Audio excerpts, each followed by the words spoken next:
Ivan Dmitritch, a middle-class man who lived with his family on an income of 1,200 a year and was very well satisfied with his lot, sat down on the sofa after supper and began reading the newspaper. "I forgot to look at the newspaper today," his wife said to him as she cleared the table. "Look and see whether the list of drawings is there." "Yes, it is," said Ivan Dmitritch. "But hasn't your ticket lapsed?" "No. I took the interest on Tuesday." "What is the number?" "Series 9499. Number 26. "All right. We will look. 9499 and 26. Ivan Dmitritch had no faith in lottery luck and would not, as a rule, have consented to look at the lists of winning numbers. But now, as he had nothing else to do and as the newspaper was before his eyes, he passed his finger downwards along the column of numbers. And immediately, as though in mockery of his skepticism, no further than the second line from the top, his eye was caught by the figure 9499. Unable to believe his eyes, he hurriedly dropped the paper on his knees without looking to see the number of the ticket, and, just as though someone had given him a douche of cold water, he felt an agreeable chill in the pit of the stomach, tingling and terrible and sweet. "Masha, 9499 is there," he said in a hollow voice. His wife looked at his astonished and panic-stricken face and realized that he was not joking. 9499? She asked, turning pale and dropping the folded tablecloth on the table. "Yes, yes. It really is there. And the number of the ticket?" "Oh yes, there's the number of the ticket too. But stay. Wait. No, I say. Anyway, the number of our series is there. Anyway, you understand." Looking at his wife, Ivan Dmitritch gave a broad, senseless smile, like a baby when a bright object is shown it. His wife smiled too. It was as pleasant to her as to him that he only mentioned the series, and did not try to find out the number of the winning ticket. To torment and tantalize oneself with hopes of possible fortune is so sweet, so thrilling. "It is our series," said Ivan Dmitritch after a long silence. "So there is a probability that we have won. It's only a probability, but there it is. Well, now look. Wait a little. We have plenty of time to be disappointed. It's on the second line from the top. So the prize is 75,000. That's not money, but power, capital. And in a minute I shall look at the list and they're 26. I say, what if we really have one?" The husband and wife began laughing and staring at one another in silence. The possibility of winning bewildered them. They could not have said, could not have dreamed, what they both needed that 75,000 for, what they would buy, where they would go. They thought only of the figures 9499 and 75,000 and pictured them in their imagination, while somehow they could not think of the happiness itself which was so possible. Ivan Dmitritch, holding the paper in his hand, walked several times from corner to corner, and only when he had recovered from the first impression began dreaming a little. "And if we have one," he said, "why, it will be a new life, it will be a transformation. The ticket is yours, but if it were mine I should, first of all, of course, spend 25,000 on real property in the shape of an estate, 10,000 on immediate expenses, new furnishing, traveling, paying debts, and so on. The other 40,000 I would put in the bank and get interest on it." "Yes, an estate, that would be nice," said his wife, sitting down and dropping her hands in her lap. "Somewhere in the Tula or Oriol provinces. In the first place, we shouldn't need a summer villa, and besides, it would always bring in an income." And pictures came crowding on his imagination. each more gracious and poetical than the last. And in all these pictures he saw himself well-fed, serene, healthy, felt warm, even hot. Here, after eating a summer soup, cold as ice, he lay on his back on the burning sand close to a stream or in the garden under a lime tree. It is hot. His little boy and girl are crawling about near him, digging in the sand or catching ladybirds in the grass. He dozes sweetly, thinking of nothing, and feeling all over that he need not go to the office today, tomorrow, or the day after. Or, tired of lying still, he goes to the hayfield, or to the forest for mushrooms, or watches the peasants catching fish with a net. When the sun sets, he takes a towel and soap and saunters to the bathing shed, where he undresses at his leisure, slowly rubs his bare chest with his hands, and goes into the water. And in the water, near the opaque soapy circles, little fish flit to and fro and green waterweeds nod their heads. After bathing there is tea with cream and milk rolls.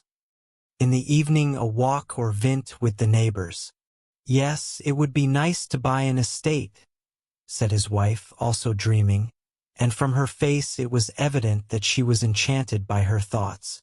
Ivan Dmitritch pictured to himself autumn with its rains, its cold evenings, and its St. Martin's summer. At that season he would have to take longer walks about the garden and beside the river so as to get thoroughly chilled, and then drink a big glass of vodka and eat a salted mushroom or a souse cucumber, and then drink another. The children would come running from the kitchen garden, bringing a carrot and a radish smelling of fresh earth. And then he would lie stretched full length on the sofa, and in leisurely fashion turn over the pages of some illustrated magazine, or, covering his face with it and unbuttoning his waistcoat, give himself up to slumber.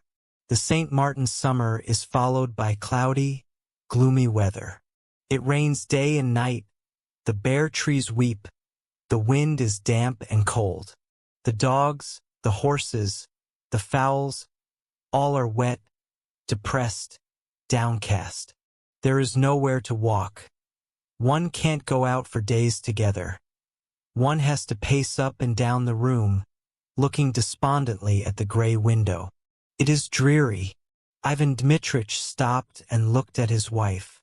I should go abroad, you know, Masha, he said, and he began thinking how nice it would be in late autumn to go abroad somewhere to the south of France. To Italy. To India. I should certainly go abroad too, his wife said. But look at the number of the ticket. Wait, wait. He walked about the room and went on thinking. It occurred to him, what if his wife really did go abroad? It is pleasant to travel alone, or in the society of light, careless women who live in the present, and not such as think and talk all the journey about nothing but their children, sigh, and tremble with dismay over every farthing. Ivan Dmitritch imagined his wife in the train with a multitude of parcels, baskets, and bags. She would be sighing over something, complaining that the train made her head ache, that she had spent so much money. At the stations he would continually be having to run for boiling water, bread, and butter. She wouldn't have dinner because of its being too dear. She would begrudge me every farthing, he thought, with a glance at his wife.